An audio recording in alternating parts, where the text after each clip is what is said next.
ಎಳ್ಳು ಅಮಾವಾಸ್ಯೆಯ ಪವಿತ್ರ ದಿನದ ಅಂಗವಾಗಿ ಚಿದಾನಂದ ಛಲವಾದಿ ಕುಟುಂಬವು ಭೂತಾಯಿಗೆ ವಿಶೇಷ ಸತ್ಕಾರ ಸಲ್ಲಿಸಿ ಸಂಭ್ರಮಿಸಿದಿಸಿದ್ರು.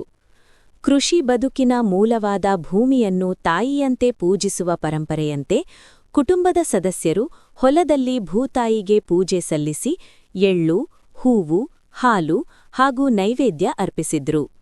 ಭೂಮಿಯ ಸಂರಕ್ಷಣೆ, ಕೃಷಿಯ ಗೌರವ ಹಾಗೂ ಪ್ರಕೃತಿಯೊಂದಿಗೆ ಸಹಜ ಜೀವನದ ಸಂದೇಶವನ್ನು ಸಾರುವಂತೆ ಈ ಆಚರಣೆ ಮಾಡಿದರು.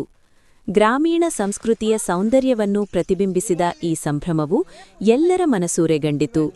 ಅದರಲ್ಲೂ ವಿಶೇಷವಾಗಿ ಉತ್ತರ ಕರ್ನಾಟಕದಲ್ಲಿ ಚರಗ ರೈತರಲ್ಲಿ ಅನುಭವ ಉಂಟುಮಾಡುತ್ತದೆ.